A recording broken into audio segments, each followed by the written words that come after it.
አዲሱ የኢትዮጵያ ኤምፓየር ከሚባለው ጊዜ ጀምረ ብዙ ነገሮችን ስለዳሰስ ከዛ ላይ ካነሳሃቸው ጉዳዮች ላይ ማለቴ ነው አንዳንድ ጥያቄዎችን ተከትዬ መጠየቄ አይቀርም።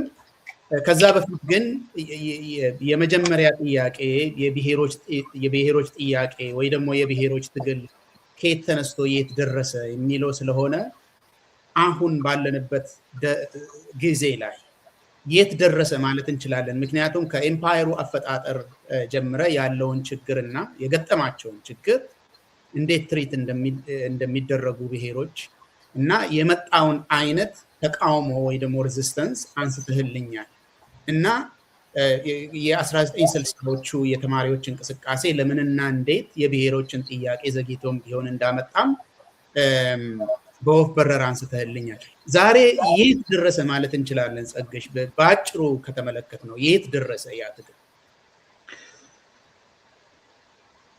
ያው የነበረበት ቦታ ነው ያለው። ዛሬም የኢትዮጵያ ብሔሮች በፈቃደኝነት በህዝብ ፈቃድ የህዝብን ፍላጎት ባማከለ መንገድ የሀገራቸው ባለቤት እንዲሆኑ አልተደረገም። ዛሬ አይዲዮሎጂውና ትርክቱና መሳሪያው ይለያል እንጂ ያው የኢምፓየር ፖለቲካ ከማዕከል ይገፋል። የተቃውሞ እንቅስቃሴውም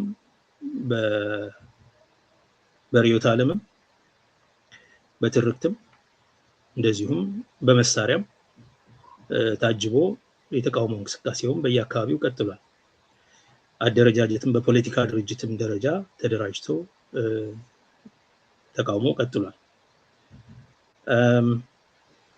ለረጅም ዘመን ሲደረግ የነበረው ጥያቄ መለስተኛ ደረጃም ቢሆን ህጋዊ ቅርጽ ኖሮት በኢትዮጵያ የፖለቲካ ምህዳር ውስጥ ዋና ጉዳይ ሆኖ ሲገባ በ1995 ህገ መንግስት ውስጥ ይሄ ተንጸባርቋል።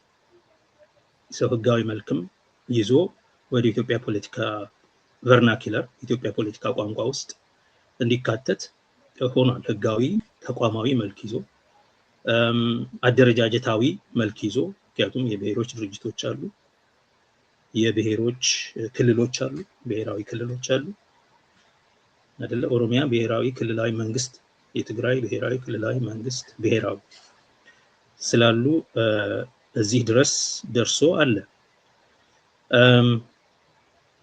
ያም ሆኖ ዛሬም በህዝቦች ፈቃድ ላይ የተመሰረተ ህብረት አልተፈጠረም። አዲስ የህብረት ስምምነት አዲስ ኮቨናንት አልተገኘም። ይሄ በቅርቡ ያየነው የትግራይ ጦርነት ያሳያል።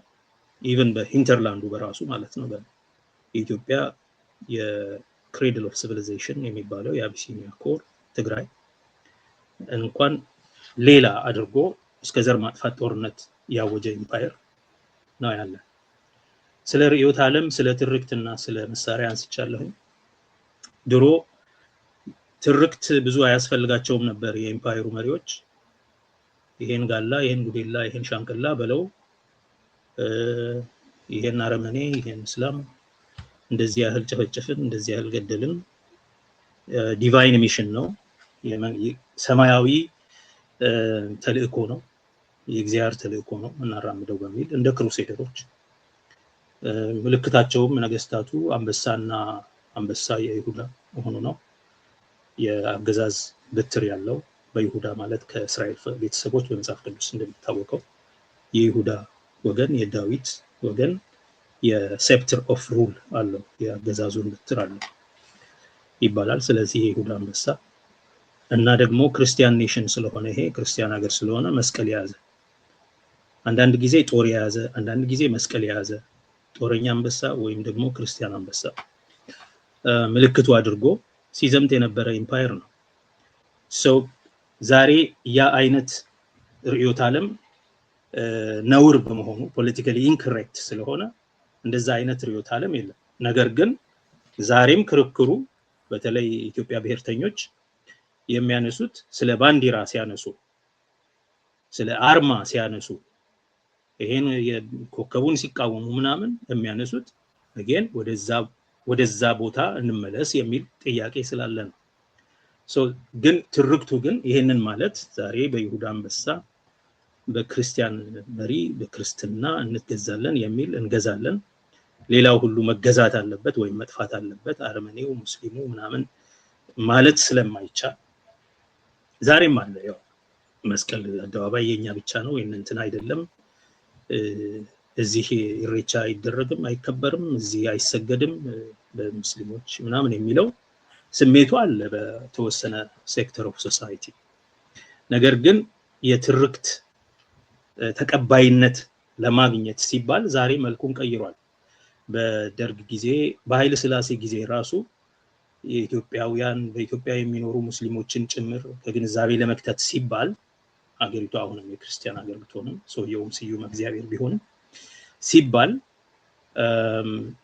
ትርክቱ ተቀይሮ ዘመናዊነትና ስልጣኔ በሀገራችን ወደ ስልጣኔ ለማምጣት ልክ አውሮፓውያኑ እንዳደረጉት ማለት ነው በ19ኛው ክፍለ ዘመን ወደ ቅኝ ግዛት ሲገቡ ክርስትና ነበር ዋናው ርዕዮተ ዓለም በ20ኛው ክፍለ ዘመን ልማት ስልጣኔ ልማት ሆነ ኢኮኖሚክ ዲቨሎፕመንት በድሮው ዘመን ቤተክርስቲያኖች ነበሩ እና የመልእክት የትርክት አመንጮች አሁን አይኤምኤፍ እና ወርልድ ባንክ ኢኮኖሚ ስለሆነ ማለት ነው ሆኖ ቀጥሏል በኋላ ደግሞ ሌላው የሲቪላይዜሽን ሚሽን ሰብአዊ መብት እና ሰብአዊነት human rights and humanitarianism እነዚህ አዲሱ ቋንቋዎች ናቸው ዛሬ የፈለግንበት ቦታ ለመግባት ሲባል ኢራንም ለደብደብ ስንፈልግ ሴቶች ይበደላሉ ሰብአዊ መብቶች ጥሰት አለ ዲሞክራሲ የለም ስለዚህ እኛ መግዛት አለብን እነሱን አካባቢዎች የሚል ማለት ነው ቋንቋው እንደሚቀየር ኢትዮጵያም እንደዚሁ አመለካከቱ ርዕዮተ ዓለሙና ትርክቱ ተቀይሮ ሊሆን ይችላል በደርግ ጊዜ ሶሻሊዝም ነው በኃይለ ሥላሴ ጊዜ ስልጣኔ እና ዘመናዊነት ነው አገር ማዘመን በኢህአዴግ ዘመን የተገፉትን የተጨቆኑትን ነፃ ማውጣት ነው ኦኬ ማርጂናል የሆኑትን ማዕከል ማድረግ ነው human rights ነው anyway ሰብአዊ መብት ሰብአዊነት ምናምን የሚል ቋንቋ ነው በኋላ ደግሞ ልማታዊ መንግስት በሚባል ጊዜ again back to ልማት ዴቨሎፕመንት በኋላ ደግሞ ለምንድነው ለምሳሌ ሶማሊ ክልልን ሄቪ ሃንድድ በሆነ ሜጀር ኢህአዴግ የሚገዛ የነበረው በኦሮሚያ እስር ቤቱ ሁሉ ኦሮምኛ እስኪናገር ድረስ ማንነት ሴኩሪታይዝ የተደረገው ብለህ ካየህ ደህንነት ሽብርን መከላከል ምክንያት ነው ያሽባሪ ነው therefore መውረር አለብን መግዛት አለብን ማሰር አለብን መግደል አለብን ማጥፋት አለብን ማውደም አለብን ዛሬም በሌላ መልኩ ይሄው ነው ያለው ትርክቱ መልኩንና ቋንቋውን ይቀይራል እንጂ ያው ነው ርዕዮተ ዓለሙም ከክርስትና የሶሻሊስት ተምኔታዊነት ከዛ የዲሞክራሲ ሰብአዊ መብትና ልማት ኦኬ ልማት ከዛ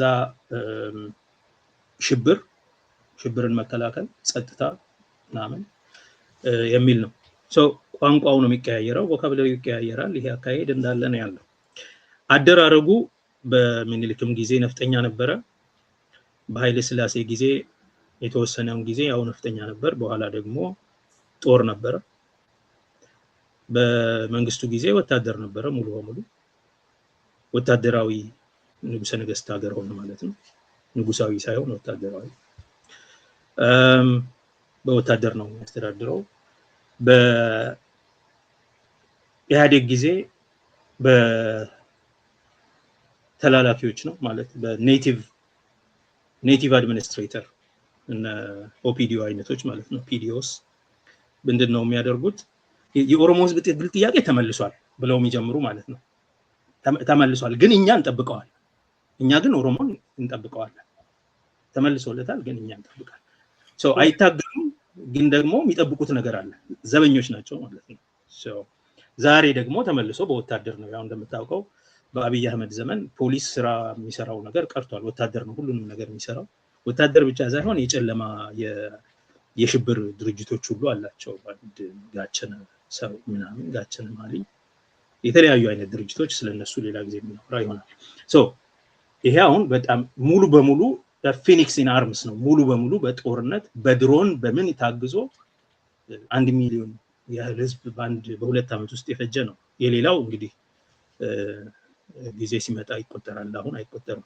በተለያየ መንገድ ይመስላል እንጂ ቴክኖሎጂው ነው የሚቀይረው፣ ቋንቋው ይቀየራል፣ ርዕዮቱ አመለካከቱ ይቀየራል ፖለቲካሊ ኮሬክት ለመሆን። ግን ሁሉም ነገር እንዳለ አለ። ዛሬ የት ነው ያለው ያልከኝ እንደሆነ የአገር ባለቤትነት ጥያቄ በ1900 ነበረ፣ ዛሬም አለ። የግዛት ማስመለስ ጥያቄ በ1900 ነበረ፣ ዛሬም አለ። የሰብአዊ ክብር ጥያቄ የዜግነት ጥያቄ በአገሩ ላይ በ1900 ነበረ፣ ዛሬም ነው አለ። በአገሩ ላይ እሱ በሚፈቅደው መንገድ መተዳደር የማይችል ህዝብ በአገሩ ላይ እሱ ወሳኝ መሆኑ መብት ያለው መሆኑ የማይታወቅበት ዘመን ላይ ነው አሁንም ያለ ነው። የመብት ጥያቄ አለ፣ የአገር ባለቤትነት ጥያቄ አለ፣ የራስን እድል በራስ የመወሰን ጥያቄ አለ። በፍላጎቱ የመተዳደር መብት ማለት ነው የራስን እድል በራስ የመወሰን ጥያቄ።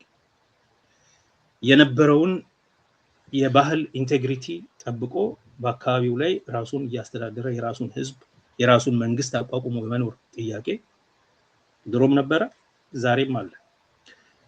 ድሮም በኃይል ይቃወሙት ነበረ፣ በትርክት ይቃወሙት ነበር፣ ዛሬም በድርጅት እንዲሁም በግዛት በአካባቢ ግዛቶች ማለት ነው በድርጅትም ማለት ድርጅትም አለ። ድርጅታዊ መልክ አለው፣ ክልላዊነት አለ፣ ፖለቲካ ድርጅት አለ፣ የፖለቲካ አወቃቀር አለ፣ ህገ መንግስታዊ አገላለጽም አለው፣ ህገ መንግስታዊ ተቋምም አለው፣ የፌዴሬሽን ምክር ቤት የብሔሮች ቤት ማለት በነገራችን ላይ ዛሬም አለ ያ ጥያቄ። በቴክኖሎጂው ከሆነ መሳሪያው ድሮ ነፍጥ ነበረ፣ የተቃውሞ መንገድ የጦርና ጋሻ ነበረ፣ ብትር ነበረ። በኋላ እነሱ ሞርታር አውሮፕላን ምናምን በሚገዙ ጊዜ ኢምፓየሩ በሚታጠቅ ጊዜ ተቃዋሚዎች ክላሽ ታጥቀዋል። ዛሬ የኢትዮጵያ መንግስት ድሮን እና የተለያዩ ቴክኖሎጂዎች የአርቲፊሻል ኢንተለጀንስ ጭምር እንጠቀማለን ይላል። ተቃዋሚዎች እንደ ትግራይ ያሉት ድሮንም ጭምር ጸረ ድሮንም ጭምር በመግዛት ሌሎቹ ደግሞ በሚችሉት በክላሽ እና በተለያየ መንገድ ይታገላሉ። ኤሲሜትሪካል የሆነ የትግል አለመመጣጠን ሊኖር ይችላል። ትግሉ ግን ልክ ድሮ በነበረበት አለ። በማህበረሰብ ደረጃ ስለ መብቶቹ ራሱን የተሻለ የሚያውቅ ትውልድ ስላለ፣ የተማረ ትውልድ ስላለ ንግግሩና መፋጠጡ ትንሽ ከበፊቱ የበለጠ ሊሆን ይችላል። በየቦታው ኮንፍሮንቴሽን ያለበት ሊሆን ይችላል። ንግግሩ ፖለራይዝድ የሆነ ሊሆን ይችላል። ድርጅታዊ አገላለጽም ስላለው እዚህ ላይ ነው ያለ ነው። የብሔሮች ጥያቄ ፋር ፍሮም ከመመለስ ይልቅ ወደ አይ ቲንክ የፍጻሜው መፋጠጥ አፖካሊፕቲክ ወደሆነ የመጠፋፋት ቦታ ላይ እየደረሰ ይመስለኛል። ምክንያቱም የዘር ማጥፋት የዛሬ 2 ዓመት ነው ያየነው። መልካም፣ ሁለት ነገሮችን ጎን ለጎን ልጠይቅ ጸግሽ። አንዱ የራሴ ጥያቄ ነው፣ አንደኛው ደግሞ አንተ ካቀረብካቸው አገላለጾች አንጻር መጀመሪያ የት ደርሷል ብለህ ትላለህ ስትጀምር የተጀመረበት ቦታ ነው ያለው ካልክ በኋላ ያሉትን ውጣ ውረዶች እስከ ፌዴሬሽን ምክር ቤት እና የክልሎች አሰራርም መፈጠሩን ድርጅታዊ ጉዳዮች መምጣታቸውንም አንስተሃል እና የተጀመረበት ቦታ ነው ማለት ብሔሮች የፈለጉትን ያክል አልተጓዙም ወይ ደግሞ ግብ አልመቱም ለማለት ነው ወይስ ለምሳሌ ከአብዮቱ በፊት የብሔሮችን ጉዳይ ማንሳት ትልቅ ኃጢአት ነው የሚያነሳ ሰውም የለም። የቋንቋ ጉዳይ የምታውቀው ነገር ነው፣ የባህልም የምታውቀው ነገር ነው፣ በስፋቱ የገለጽከው ነገር ነው ልል ነው። ስለዚህ ምንም ከሌለበት ቦታ ተነስቶ አሁን የአተገባበሩ ጉዳይ ሌላ ሆኖ በህገ መንግስት የተቀመጠው ብሔሮች ክልል እንዳላቸው እስከ መገንጠል መብት እንዳላቸው የፌዴሬሽኑ ባለቤቶች ራሳቸው ብሔሮች ብሔረሰቦችና ህዝቦች ናቸው የሚባሉበት ደረጃ ላይ በተደረሰበት ሁኔታ ምንም አላገኙም የተጀመረበት ቦታ ነው የሚለው አንድ ላይ ሄዳል ወይ ማለት ነው? የተጀመረበት ቦታ ነው ያለው፣ የትም አልደረሰም። አሁንም በዛ አቋሜ ጸናለሁኝ። ሌሎቹን ነገሮች ያነሳሁት የተቃውሞ መልክ የተለያየ መልክ እየያዘ የተለያየ አደረጃጀታዊ ቅርጽ እየያዘ የመጀመሪያው ተቃውሞ አደረጃጀት አልነበረውም። በዋናነት ግብታዊ ነው፣ ህዝባዊ ነው፣ የተቀናጀ አይደለም፣ አካባቢያዊ ነው፣ ሎካል ነው። አገራዊ ወይም ብሔራዊ ላይሆን ይችላል። ከጊዜ ሂደት በኋላ ግን የተደራጀ በፖለቲካ ድርጅት የሚመራ በትጥቅ የተደገፈ በርዕዮተ ዓለም የታነጸ ስነ ስርዓት ያለው አካሄድ ደግሞ ተጀምሯል። ከተማሪዎች እንቅስቃሴ ጊዜ ጀምሮ ለምሳሌ በኦሮሚያ የኦሮሞ ነጻነት ግንባር ወይም የኢትዮጵያ ብሔራዊ ነጻነት ግንባር የሚባለው ከተመሰረተ ጊዜ ጀምሮ ይህ አይነት እንቅስቃሴ ነበር። በኋላ ደግሞ እንዲሁም ከድርጅታዊ የመቃወሚያ መሳሪያ አልፎ የመንግስት ማስተዳደሪያ፣ የኢምፓየሩን ማስተዳደሪያ፣ ኢምፓየሩን ሰላም ማስጠበቂያ፣ ኢምፓየሩን መልሶ የመገንቢያ ወይም ኢምፓየሩ እንዳይፈርስ የመጠበቂያ ሰበዝ ሆኖ በህግ መልክ ደግሞ እውቅና ተሰጥቶት ተቀምጧል። ይሄ ሁሉ ይደረግ የነበረው የኢትዮጵያ ኤምፓየር የኢትዮጵያ ቅኝ ግዛታዊ ኤምፓየር ዜጎች በፈቃዳቸው የሚመሰርቱበት አገር እንዲኖሩ ካለመፍቀዱ የተነሳ ነው። የራስን ዕድል በራስ የመወሰን መብት የኢትዮጵያ ፌደራሊዝም ብዙ ጊዜ ሰዎች ይሄ ትልቅ በራሱ አንድ ነገር አይደለም፣ ሁለት ነገር ነው ይሄንን እንዲያስቡ የሚያደርጋቸው። አንደኛ ብዙ የብሔሮች ተከራካሪ የብሔር መብት ተከራካሪዎች ማለት ነው ፌደራሊዝሙ እንደ ቀይ መስመር፣ ፌደራሊዝሙ ከተነካ ሌላ ጦርነት ነው ይመጣው የሚል ስሜት ስለሚያንጸባርቁ። ለምን? ምክንያቱም ይሄ the basic minimum የመጨረሻው ትንሹ ነገር ነው የሚል እምነት ስላላቸው ሲመሰረት አልተማከሩም። በወጉ የህዝብ ድምጽ አልተገለጸበትም። አልተቀበሉትም። ድርጅቶቻቸው ይዋጋሉ፣ ይቃወማሉ። ነገር ግን ፖስት ፋክቶ ማለት ነው ይሄም በስቷል፣ ይሄ መፋቅ አለበት የሚል ሲመጣ ደግሞ አይ ወይዱ የሚል አይነት ስሜት ያሳያሉ። ይሄም በስቷል ለሚለው ወገን ማለት ነው። ያ ማለት የኢትዮጵያ ኢምፓየር ተመችቶናል፣ የኛ ነው፣ በፍላጎታችን በፈቃዳችን ያለንን ሁሉ ነገር ለኢምፓየሩ አዋጥተን በሰላም ለመኖር ስለምንፈልግ ነው በሚል አይደለም። እዛ ቦታ አልተደረሰም። የኢትዮጵያ ህዝቦች አንድም ጊዜ እንቁልልጭ የሚያስብላቸው የህገ መንግስት አንቀጽ ቁጭ ብሎ እንኳን ማለት ነው ተው ሀገር መሆን ክልል እንሁን ሲባሉ በጦር ነው የሚደበደቡት። ሲዳማ ላይ የደረሰውን እናውቃለን ለረጅም ዘመናት። በወላይታ የደረሰውን እናውቃለን። አሁን በቅርብ ጊዜ 10 የሆኑ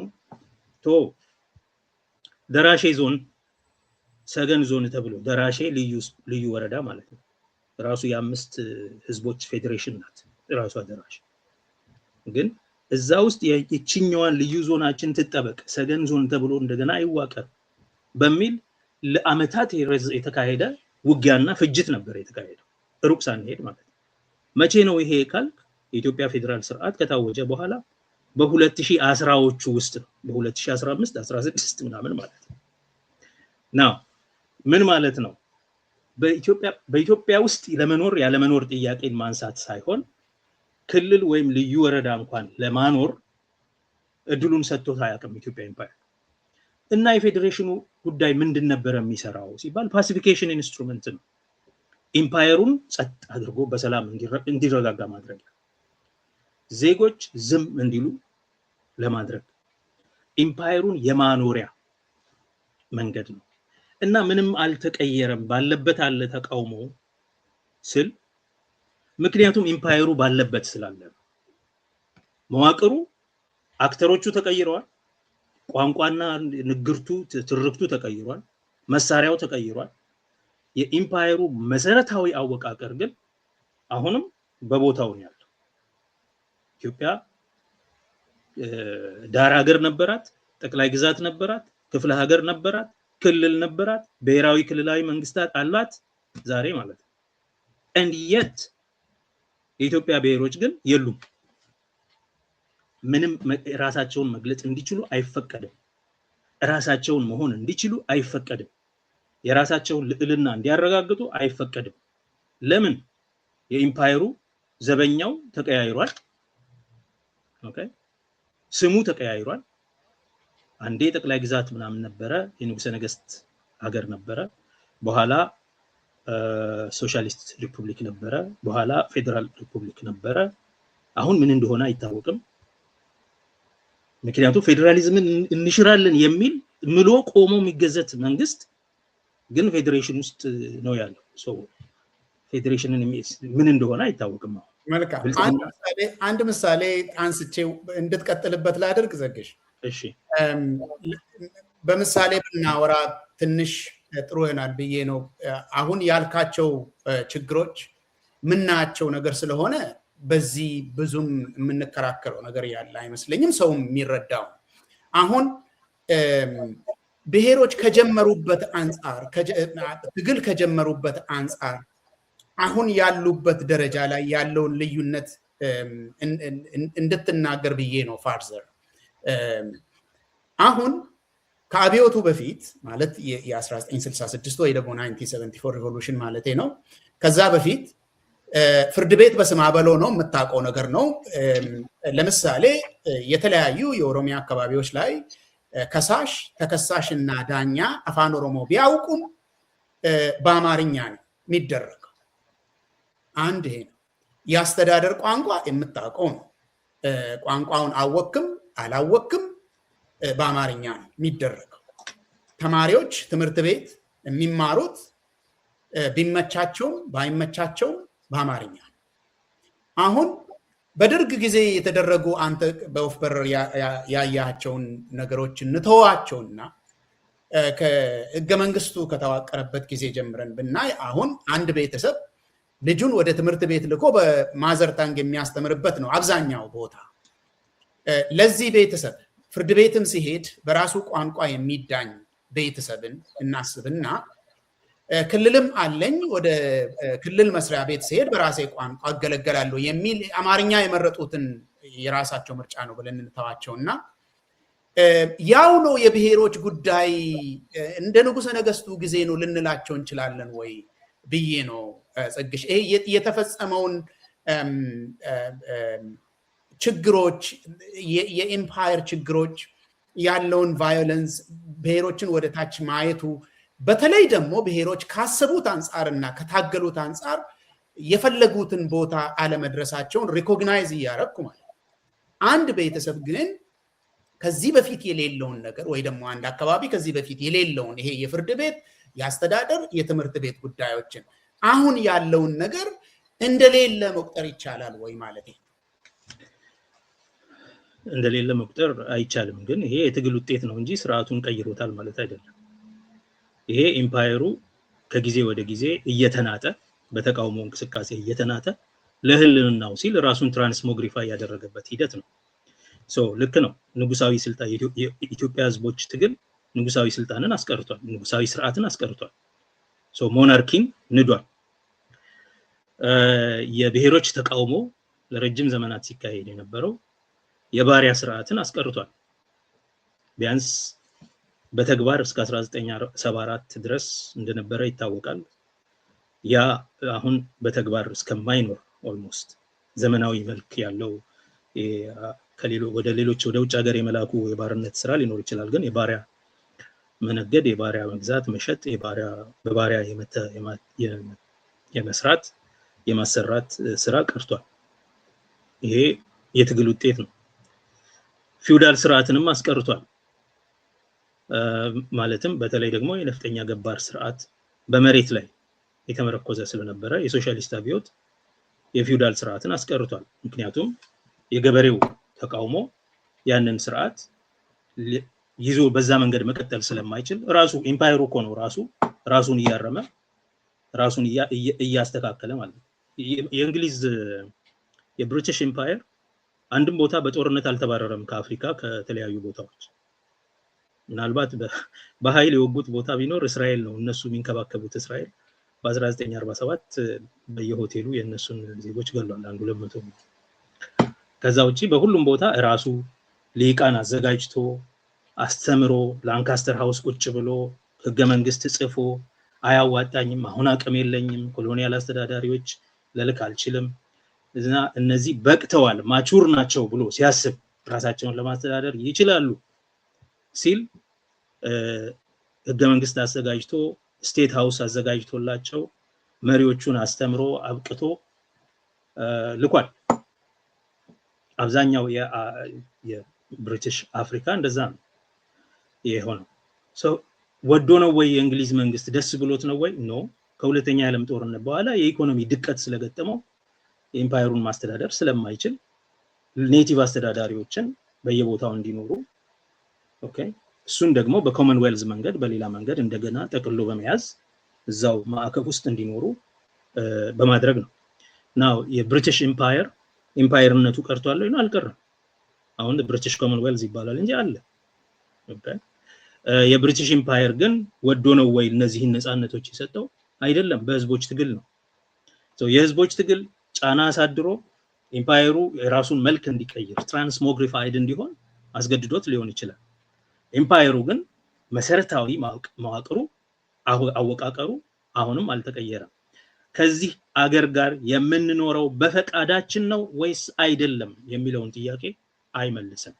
በጉልበት በጭፍጨፋ በዘር ማጥፋት ነው የተዋቀረው። አሁንም ደግሞ አልቀረም ያ ነገር። አሁንም የዘር ማጥፋቱ እንቅስቃሴ፣ አሁንም ህዝብን የመንቀል እንቅስቃሴ፣ አሁንም ቋንቋን የመሰረዝ ታሪክን የመሰረዝ እንቅስቃሴ፣ ታሪክን የመካድ እንቅስቃሴ በኃይል አለ። መንግስት ስልጣን በተጎናጸፉ ሰዎች ጭምር የሚገፋ ሐሳብ ማለት አሁንም አለ።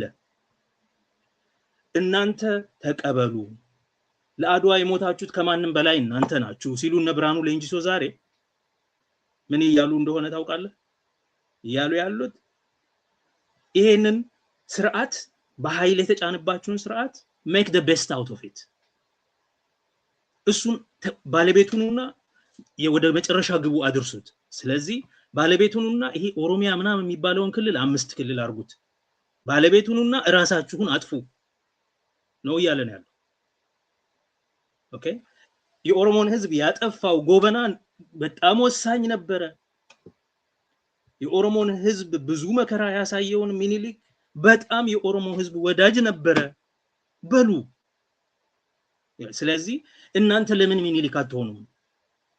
እኛ እኮ አሁን ሚኒሊክ ሆነናል እያሉ ነው እና አብይ ነብራኑ እያሉ ያሉት ነገር እኛ አሁን ሚኒሊክ ነን። ስለዚህ ምንድነው ለቅሶ? ምንድነው የብሔር ጥያቄ ማለት? ምንድነው ኢምፓየር ምናምን ማለት? ኢምፓየሩ እኮ በእኛ እጅ ነው ይላል። ኦኬ፣ እኛ ዘበኛ በሆንበት ጊዜ ምን አዲስ ነገር አለና ዲሞክራሲ ሰብአዊ መብት የምትሉት ድሮ ምን መቻላችሁ? እንደዚህ ሁሉ ነው የሚሉት። ይሄ ብልጽግና አነጋገር ነው። እኛ ዘበኛ ስንሆን ነው እንዴ? ሌሎቹ ሲሆኑ ምንም እኮ አላላችሁም። አይ ድሮም ስታገል ነበረ፣ አሁንም ይታገል ነው። እነዚህ ለውጦች አሉ። ንጉሳዊ ስርዓት ተሽሯል፣ የባሪያ ንግድ ቀርቷል፣ የፊውዳል ስርዓት ተገርስሷል። ትክክል። ይሄ ግን የተቃውሞው እንቅስቃሴን መክፋት፣ ጠንክሮ መቀጠል፣ የኢምፓየሩን አሁንም መኖር ግን በየቀኑ አፈርም የሚያደርግ ነገር። ባህል፣ ቋንቋ፣ እምነት፣ ታሪክ ዛሬ የተሻለ መከበር ደረጃ ላይ ደርሷል። ኦኬ፣ ዛሬ ኢሬቻ ይከበራል። ዛሬ ፊቼ ጨምበላላ ይከበራል። ኦኬ፣ ዛሬ የተለያዩ የብሔሮች የነፃነት ቀኖች ወይም የአዲስ ዓመት ቀኖች ይከበራሉ። ዛሬ የባህል ጌጦች ዛሬ ብቻ አይደለም፣ በደርግ ጊዜ ነው። ኢንፋክት ካልቸራል ኦቶኖሚ ካልቸራል ራይትስ ክሬሸንዶ ላይ የደረሰው በደርግ ጊዜ ነው። ህዝብ ለህዝብ ምናምን ኤትኖሎጂካል የሆነ ኤትኖሙዚኮሎጂ የተጀመረው የዛን ጊዜ ነው። ኤትኖሎጂካል ስራ በስርዓት ከዚህ እስከ ራሽያ እስከ ሩሜኒያ ድረስ እስከ ሃንገሪ የሄዱ የተማሩ ሰዎች አጥንተው የብሔረሰቦች ጥናት ኢንስቲትዩትን አዋቅረው ባህሎቹ ወደ እይታ እንዲመጡ በማድረግ የደርግ ጊዜ የተደረገ ስራ አለ። እናት ሀገር ኢትዮጵያን ለማኖር ነው። ኢምፓየሩን ህብረ ብሔራዊ መልክ ይዛ እንድትቀጥል ለማድረግ ሲባል የኢህአዴግ ዘመን በፒዲኦስ ሲያስተዳድሩ ማለት ነው ኢምፓየሩን ሰላማዊ ለማድረግ ምንም እኮ ግልጽ እኮ መለስ ይሄ ሀገር እንዳይበታተን አድርገናል ያለን ብቸኛ አማራጭ ፌደራሊዝም ነበር። የብሔሮች ጥያቄ የመመለስ ጉዳይ አይደለም። ብሔሮቹን የማብቃት ጉዳይ አይደለም። የሀገር ባለቤትነት ማውረስ ጉዳይ አይደለም። ይሄ ሀገር እንዳይበተን ያለን ብቸኛ አማራጭ ይሄ ነበር ነው። ሶ ኢምፓየሩን ፓሲፋይ የማድረጊያ ብቸኛ መንገድ ስለሆነ ኢምፓየሩ ኮንሲድ አደረገ እንጂ ኢምፓየሩ አልተቀየረም፣ አልጠፋም፣ አልተስተካከለም። የብሔሮች ጥያቄም አልተነካም፣ አልተመለሰም። ናው አንዳንድ ሰዎች ለምሳሌ የራስን እድል በራስ የመወሰን መብት ብዙ ፈርጅ አለው። የፖለቲካ አለው፣ የባህል አለው፣ የኢኮኖሚ አለው። ኢኮኖሚክ ሰልፍ ዲተርሚኔሽን፣ ካልቸራል ሰልፍ ዲተርሚኔሽን and political self determination። ፖለቲካል ሰልፍ ዲተርሚኔሽን ሉዓላዊነትን ስትጎናጸፍ የምታደርገው። የኢኮኖሚ ነፃነት የሀገር ባለቤትነት ሲኖርህ ነው። ሀገርህን የራስህን ሀብት በራስህ ተጠቅመህ ኤክስፕሎይት አድርገህ መጠቀም የምትችልበት ሁኔታ ጋር ስትደርስ የባህል የራስን እድል በራስ የመወሰን መብት ባህል፣ ቋንቋ፣ ታሪክ፣ ማንነትህን ራስህ አበልጽገህ ስትጠቀም ስትገልጸው ማለት ነው። ናው በተወሰነ ደረጃ የባህል እውቅና ተሰጥቷል። ናው እውቅና ተሰጥቷል የሚለው ነገር ራሱ እውቅና ሰጪ ማዕከል አለ። እውቅናውን ክሬዴንሻል አስመዝግቦ ይታወቅልኝ የሚል ምስኪን ደግሞ አለ። ኦኬ ሶ ይሄ ሁኔታ አለ። ይሄ ግን የብሔሮችን ጥያቄ ለመመለስ ተብሎ ሳይሆን ኢምፓየሩን ለማኖር እድሜ ለማስቀጠል እና the native pacified እንዲሆን ለማድረግ ጸጥ ብሎ እንዲኖር እንዲገዛ ለማድረግ ምን ትፈልጋለህ የሚሉ ለዛ ነው። አትንጫጫ፣ አትረብሽ፣ ምንድነው በቃ ይሄው የተመልሶ የለ እንዴ የሚባለው በተደጋጋሚ ጸጥ በል እንግዛበት። ኢትዮጵያ ውስጥ ክፉ አገዛዝን የሚቃወም የፖለቲካ ኃይል አይደለም ያለው፣ በተለይ ኢትዮጵያኒስት የሆነው ብሔርተኛ የሆነው ፖለቲከኛ ማለት ነው። በነገራችን ላይ ብሔርተኝነትና የብሔር ጥያቄ የተለያየ ነገር ነው። ብሔርተኞች የተያያዙ የሚመጋገቡ ናቸው፣ ተመሳሳይ ናቸው፣ አንድ ነገር ግን አይደለም። በኢትዮጵያ ውስጥ የብሔር ጥያቄን የሚያቀነቅኑ ሰዎች ብሔርተኞች አይደሉም። የኢትዮጵያ ብሔርተኝነትን የሚያቀነቅኑ ሰዎች ግን ብሔርተኞች ናቸው። አንድ ሀገር ለአንድ ህዝብ፣ ለአንድ ባህል፣ አንድ ቋንቋ፣ አንድ ግዛት ላለው ህዝብ የሚለው ማለት ነው። አንድ ሀገር፣ አንድ መንግስት ለአንድ ህዝብ። ለዛ ነው አህዳዊነት፣ ቅንጅት፣ ህብረት፣ አንድነት፣ አብሮነት፣ ገለመለ እየተባለ በየጊዜው መልኩን እየቀያየረ ቋንቋውን እየቀያየረ ሪሳይክል የሚደረገው የኢትዮጵያ ፖለቲካ። የኢትዮጵያ ብሔርተኝነት ቶክሲክ ስለሆነ ነው። የኢትዮጵያ ብሔርተኝነት የሚባለው በጣም ይሄ ጠባቡ ብሔርተኝነት ማለት እሱ ነው። የጀርመን መንግስት ለጀርመን ህዝቦች ቢስማርክ፣ የጣሊያን መንግስት ለጣሊያን ህዝቦች፣ የፈረንሳይ መንግስት ለፈረንሳይ የሚለው ማለት ነው። ይሄ ነው የብሔርተኛ የሚባለው ቶክሲክ የሆነው ጠባብ የሆነው በር ዘግቶ እኔ ካልበላሁ የሚለው። ኦኬ በር ዘግቶ የሚበላው የሐረር ሰዎች የአዲስ አበባን ሰው ሲተቹ እንደዛ ይላሉ። ወይ አዲስ አበባ ሰው በር ዘግቶ ችግር የፈጠረውም ሀገሪቷን የደም ምድር ያደረገው ይሄ ብሔርተኝነት ነው። ነገር ግን እነሱ ራሳቸውን እንደ ሲቪክ አካል አቀንቃኝ፣ እንደ ኮዝሞፖሊታን፣ እንደ ዓለም አቀፋውያን አድርገው የብሔር ጥያቄ የሚያነሱ ሰዎችን ብሔርተኛ ብለው ብሔርተኝነት ዛሬ እንደ ቆሸሸ ነገር፣ የብሔር ጥያቄን ማንሳት እንደ ታቡ ኦኬ ያልሰለጠነ ሁለተኛ ነገር እንደ the other, the shadow of Ethiopia, the shadow of the Ethiopian politics, the dark side of Ethiopian politics ተደርጎ ነው የሚታየው። why ቶክሲክ የሆነው ኢትዮጵያ ብሔርተኝነት ነው። ብሔርተኝነት የብሔር ጥያቄ ማንሳት in fact ህብረ ብሔራዊነት ነው። that's why ትግራይ ወደ ጦርነት ሲገባ ለፌደራሊዝም ነው የተዋጋሁት ይላል። that's why የኦሮሞ የብሔር እንቅስቃሴ ሁሉ ጊዜ ህብራዊነትን ነው የሚያነሳው። ሁሉ ጊዜ ከሌሎች ህዝቦች ጋር ስለ ሌሎች ህዝቦች ያወራል። የሁሉም ብሔርተኛ የብሔር ጥያቄ የሚያነሱ ድርጅቶችን ንግግር ተመልከት።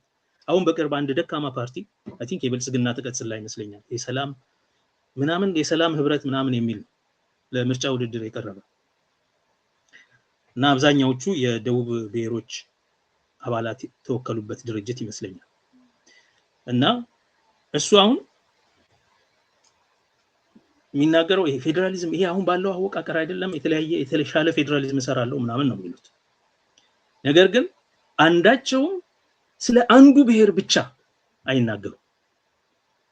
ሁሉም አፋር፣ ሶማሊ ምናምን ካነሳቸው ስለ አንድ ብሔር ብቻ የሚናገር መዳረሻቸው ሁሉ የራሳቸው ብሔር በቃ ማለቂያ መጀመሪያም ማለቂያም አይደለም። በተፈጥሯቸው ዓለም አቀፋውያን ናቸው። በተለይ ከሌፍት ኢንተርናሽናሊዝም ጋር ተያይዞ የተወለደ ጥያቄ ስለሆነ የኢትዮጵያ የብሔሮች ጥያቄ ማለት ነው። ጥያቄው በአይዲዮሎጂ ደረጃ ሲቀረጽ የግራ ዘመም ዓለም አቀፋዊነት ኃይሎች ጋር ተያይዞ የጀመረ ከመሆኑ የተነሳ ከሌሎች ጋር አብሮ የመኖር ፖሊሲ ከሌሎች ጋር የመተባበር ፖሊሲ እውነተኛ ሐቀኛ የሆነ የመደጋገፍ የእኩልነት ፖሊሲ ምናምን ያላቸው እነሱ ናቸው። እኔ ስለ ሲዳማ ስከራከር ስለ ትግራይ ስከራከር ኢትዮጵያን ለመናድ በቃ ማትገባበት ቦታ የለም ነው የተባልኩት እንጂ እኔ ግን ጠባብ ዘረኛ ነኝ መባለው። እኔ ሌሎቹን ህዝቦች በመናገር ጊዜ እኔ ዘረኛ ልባል አልችልም። እኔ ብሔርተኛ ልባል አልችልም። እኔ ነኝ ዓለም አቀፋዊ ኢንተርናሽናል ህብረ ብሔራዊው እኔ ነኝ። ትሩ ቱ ካራክተር ማለት ነው። እኛ we can't help being anything። እነሱ ግን ይሄን ማድረግ አይችሉም። ያንኑ አንድ ቋንቋ ነው የሚናገሩት። ሌላ ቋንቋ መናገር ያስደነግጣቸዋል፣ ወንጀል ነው ለነሱ። ለምሳሌ አሁን ደግሞ የጀመሩት ነገር ሂድ ኦሮምኛህን ተናገር ለምን አማርኛችንን ትናገራለህ ይሏል። ማን ነው አሁን ጠባብ በእግዚአብሔር የኔን ቋንቋ ማትናገር የሚለው ነው ወይስ የራሴን ይዤ የርሱንም የምናገረው እኔ ነኝ? የኢትዮጵያ ብሔርተኝነት ነው ቶክሲኩ ብሔርተኝነት። ሁለት ነገር መለየት አለብን። ብሔርተኝነትና የብሔር ጥያቄን ማቀንቀን ፈጽሞ የተለያዩ ነገሮች ናቸው። የሚመጋገብ ነገር አላቸው። የብሔር ጥያቄ ያላቸው ሰዎች ብሔርተኛ ሊሆኑ ይችላሉ፣ አሉ እንደዛ አይነቶች ሊሆኑ ይችላሉ። የብሔር ጥያቄ ማንሳታቸው ግን አውቶማቲካሊ ብሔርተኛ ያደርጋቸው። በተፈጥሮ ትግሉ ህብረ ብሔራዊ አካሄድ ስላለው ዓለም አቀፋዊ የሪዮት ባክግራውንድ የኋላ ታሪክ ስላለው ዓለም አቀፋዊ ነው የሚል ነገር ማንሳት ፈልጌ ነው። አሁንም ልመለስበት።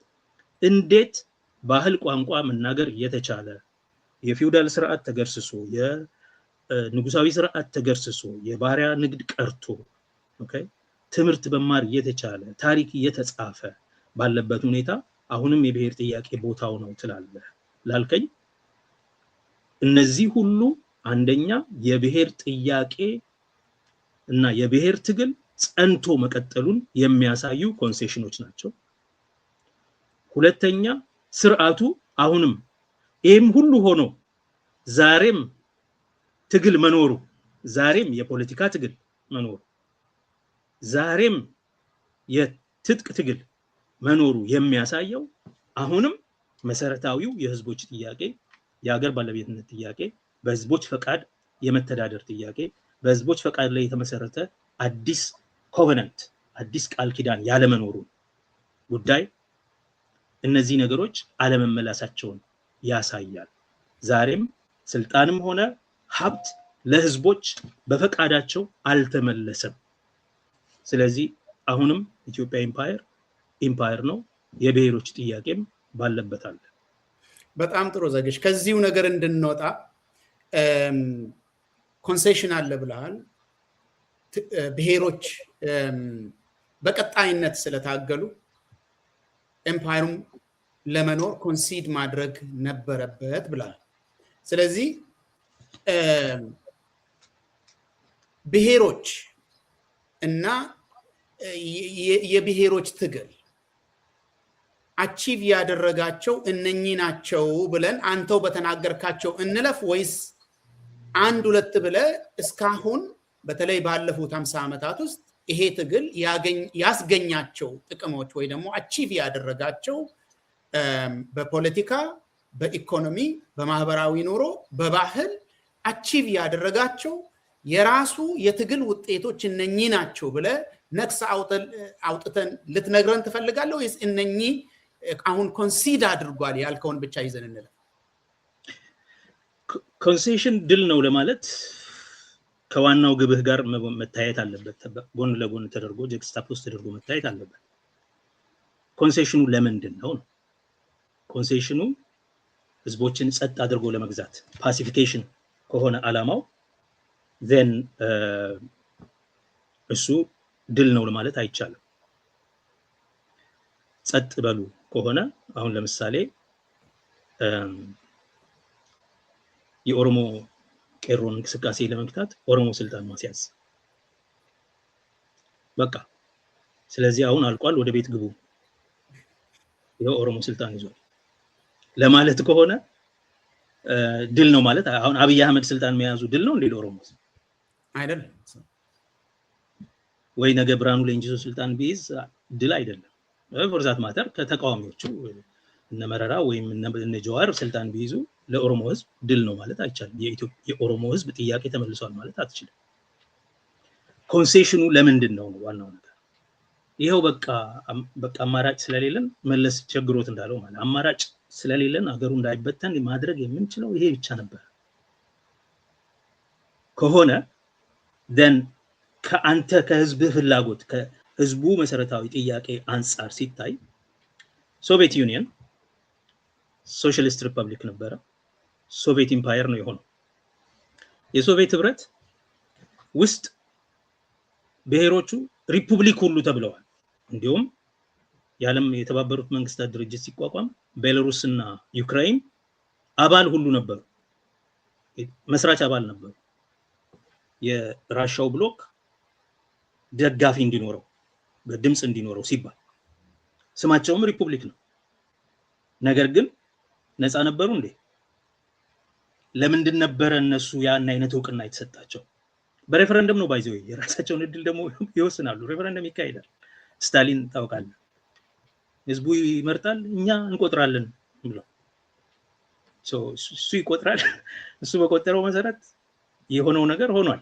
ግን በሬፈረንደም ሪፐብሊክ ሁሉ ተብለዋል ዛሬ ክልል መባሉ ነው የሚገርመኝ የራስን እድል በራስ መወሰን መብት እንደዚሁ የቲቶ ዩጎስላቪያም እንደዚሁ የራስ እድል በራስ መወሰን መብት አለው ሪፐብሊኮች ናቸው ክልሎቹ ሪፐብሊክ ዛሬም እንኳን ቦስኒያ ሄርዘጎቪና ውስጥ ያለው ሰርብ ሪፐብሊካ ሰርብስካ ነው የሚባለው ዛሬ በቦስኒያ ሄርዘጎቪና አምስቱ ሄደው ቦስኒያ ሄርዘጎቪና የምትባለው የሳራየቮ አካባቢ ያለችው እንኳን ውስጥ ትንሽ አንዱ ወገን እንግዲህ እዛው ሰርብ አለ ክሮአት አለ ቦስኒያን አለ የሰርቦቿ ብቻ ሪፐብሊካ ሰርብስካ ለሰርብ ሪፐብሊክ ነው የምትባለው ቦስኒያ ውስጥ ስሙ አይደለም ማተር የሚያደርገው ልልህ ብዬ ነው እና በሶቪየት ውስጥ ግን የስታሊን ኢምፓየር ሶቪየት ኢምፓየር ነው የሚባለው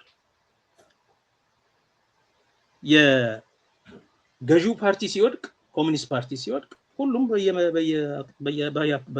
ወደሚሄዱበት ሄዱ ሁሉም አገሩ ናው የኢትዮጵያ ውስጥ የተለያዩ መንገዶች ነበሩ የኮንሲድ ያደርግና ለመቀጠል ሲል ኮንሲድ ያደርግና የማዕከሉ መንግስት ከዛ በኋላ ስልጣኑን ሰብስቦ የሚይዝበት መንገድ አለ በኃይለ ሥላሴ ጊዜ ሰራዊቱ ነው በመንግስቱ ጊዜ ፖለቲካ ፓርቲው ነው ኢሰፓ ኢትዮጵያ ሰርቶ አደሮች ፓርቲ በኢህአዴግ ጊዜ ኢህአዴግ ነው ዲሞክራሲያዊ ማዕከላዊነት ነው ሶቪየትም የነበረው ይሄው ነው ዛሬ እንዲሁም እንደዛም ማስመሰል አያስፈልግም ፓን ኢትዮጵያኒስት የሆነ ብልጽግና የሚባል ድርጅት መስርተናል በቃ እኛንን ምን መድበው ሁሉንም ነገር ምን እናደርገው ምን ወስነው ምን ሾመው ምን ሽረው ምን እናስተዳድረው ፖሊስም ምን መድበው የመንደር ሚሊሻም ምን እናሰማራው እኛንን የሚል ሆነ ናው ለምንድን ነው ይሄን ምለ ይሄ ድል ነው ለማለት ከህዝቡ መሰረታዊ ጥያቄ ጋር ማስተያየትና ጀግስታፖዝ አድርገህ ማስተያየት አለብህ። ሶ ልክ ነው ኮንሲድ አድርጓል። እነዚህን ያደረገው ግን በቃ ከዚህ በላይ ምን ትፈልጋላችሁ? በዝም ብለን እንቀጥል፣ ስቴተስ ኮውን ተቀበል፣ ኢምፓየሩን ተቀበል፣ ኢምፓየሩን አንተ ባለቤት ሆነ ምራውና አኑረው። ስለዚህ ያንተ ባይሆንም አገርህን ብንወስድብህም ዘበኝነቱን ደግሞ እስቲ በተራ ኢንጆይ አድርግ። ለዛ እኮ ነው ባለጊዜ ተረኛ ምናምን የሚባለው በየጊዜው። አየህ እስቲ አንተ ደግሞ በተራ ተጠቀምበት፣ እድሉን እንስጥህ። ለዛ እኮ ነው ብርሃኑ ጁላ ታዲያ ምን አለበት ባለጊዜ ብንሆን? በተራ ከሆነ ኦኬ አማራ ነበረ፣ ትግሬ ነበረ፣ ኦሮሞ ታዲያ ምን ችግር አለው ያለው። ዘበኝነት በእኛ ሲሆን ለምን ያማርራቸዋል ነው። የኢምፓየሩ ጠባቂ ጌት ኪፐር መሆን ካቦ መሆን ለምን ያበሳጫቸዋል? ብርቅ ነው እንዴ እያለ ነው። ባለጊዜነት በጣም ለምፐን በሆነ መንገድ በጣም ቨልገር በሆነ መንገድ እየገለጸው ነው። ግን actually that's the logic እንደ አካዴሚካሊ በደንብ አድርገህ ካነሳው ይሄ ኦራል ቴክስት ነው እና እያለ ያለው ነገር ፓቶሎጂውን በደንብ ነው የሚያሳየው። ሶ ከህዝቦቹ የመታገያ ጥያቄ አንፃር ነው መታየት ያለበት ይሄ ኮንሴሽን። አላማውና ሞቲቬሽኑ ምንድነው? የራሱን ፍርሃት ነው አድሬስ የሚያደርገው። ኢትዮጵያን አንግዛይቲ ኢትዮጵያኒስት አንግዛይቲ ማለት በአብዛኛው የአማራ ሊቃን አንግዛይቲ ነው። ብሔሮች ቋንቋ ተናገሩ፣ የኛ የመንቀሳቀስ ነፃነት ተበደለ፣ ኢሬቻ ተከበረ፣ የመስቀል እንትን የክርስቲያን አይደንቲቲያችን ተጎዳ፣ ስሞች ተቀየሩ። ይሄ አንግዛይቲ የወለደው ኮንሴሽን ድል ነው ለማለት ያስቸግራል። እኔን የሚያሳየኝ ምንድነው? አሁንም አንስቴብል እንደሆነ ይሄ ሀገር አሁንም ዘላቂ ሰላም ለመጎናጸፍ የሚችል መረጋጋትን የተጎናጸፈ ሀገር አይደለም። አሁንም በህዝቦች ፈቃደኝነት ላይ የተመሰረተ በአዲስ ቃል ኪዳን ላይ የተመሰረተ የህዝቦችን አብሮነት ማዕከል ያደረገ ያለምንም መጠራጠር ይሄ ሀገር የጋራችን ነው፣ አብረን ወደዚህ እንሄዳለን ብሎ አንደኛው ሌላኛውን ሳይፈር ዛሬ እኮ ክልል ይወረራል እኮ የእንትና ክልል የኔ ያ ከተማ የኔ ነው እንትን እዛ ድረስ የኔ ነው ወደ ማዳጋስካር ነው ምንሸኛችሁ ተብለናል። ዛሬ ነው ይሄ የሆነ ያለው። እንዴት ነው በዚህ አይነት ሁኔታ ውስጥ ከሌኮ ወንድሜ ነው ያ አገሬ ነው ስለዚህ ችግር የለም እንነግድ እንስራ ማለት የምትችለው? ከዚህ አንፃር ሲታይ ድሮም ከ1900 ጀምሮ የኢትዮጵያ ብሔሮች ጸጥታ፣ ሰላምና መተማመን በሀገራቸው ላይ የዜግነት መተማመን ኖሯቸው አያውቅም፣ ኖሯቸው አልነበረም፣ ዛሬም የላቸው። ዛሬም ኤኒ ታይም ሊወረሩ ያላቸው ሊነጠቅ፣ ሊሰደዱ፣ ሊነቀሉ እንደሚችሉ ነው የሚያስቡት። ስለዚህ ሁሉም በፌደራሊዝም ስም በምን በጭንቀት ይሄንማ አንፈቅድም ምናምን የሚባባለው ፌደራሊዝም ካልተሻረ ምንም ነገር ለውጥ አልመጣም የሚለው ሌላውን ቡድን ያ የኔ ግዛት ነው ስለሚል ነው። የመዋረር እንዴ በትግራይ ጭፍጨፋ እኮ ሴሌብሬት ተደርጓል ኢትዮጵያ ውስጥ በዘፈን በጉራ። ዛሬ የሚያዋጋው እኮ አማራ ክልል የሚያተራምሰው ትርምስ እኮ ትግራይን እንዴት ሳትጨርሱ መጣችሁ? የማዳጋስካሩን ሳትሸኙ እንዴት እዚህ ትደራደራላችሁ? ደግሞ ስትደራደሩ እኛን ሳታማክሩ። let's be very clear about this። ስለ አብሮነት ስለምናምን እናወራለን። የማንተማመንበት ምክንያት እነከሌን መጨረስ ትክክል ነው የሚል አስተሳሰብ ስላለ ነው።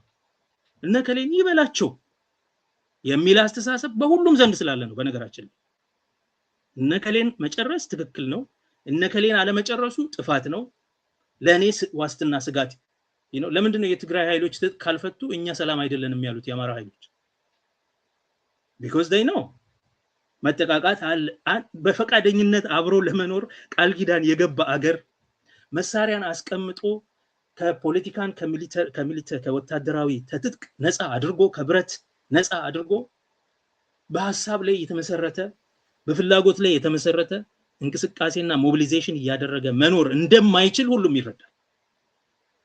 ስለዚህ በተቻለ መጠን ባገኘው አጋጣሚና ስልጣን ያኛውን ወገን ማጥፋት፣ መስበር፣ ታሪኩን መቀየር መቻል አለብህ ነው።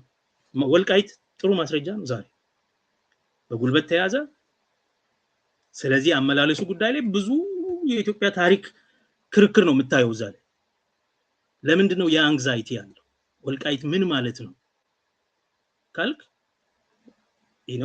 ወልቃይት አሁን በዚች አጋጣሚ ከጃችን ከወጣ ጉዳችን ፈላ ነው ስለ አሰብ ያወራል አብይ አሰብ አሁን ካልያዝነው በዚህ ጊዜ ዋጋ የለንም እና ዩናይትድ አረብ ኤሚሬትስ ከኋላችን ይያሉ ኤርትራን ዋጋ የለንም ነው this is not a country this is not healthy this is ይሄ ጤና አይደለም ይሄ ሀገር አይደለም ይያልኩ ነው ይሄ ፖለቲካ አይደለም ይሄ ኤምፓየር እና የታፈኑ ህዝቦች የሚፈጥሩት ቁርቁስ ያለበት አእምሮአዊ ሰላም የትም ቦታ የሌለበት ሀገር ነው ሀገረ መንግስት ነው ለማለት መልካም ጸግሽ አንድ እርምጃ ወደፊት እንውሰደው ቅድም ከጀመርንበት ጊዜ ጀምሮ በቋሚነት በሚባል ደረጃ ኢትዮጵያን እንደ ኤምፓየር እየገለጽክ ነው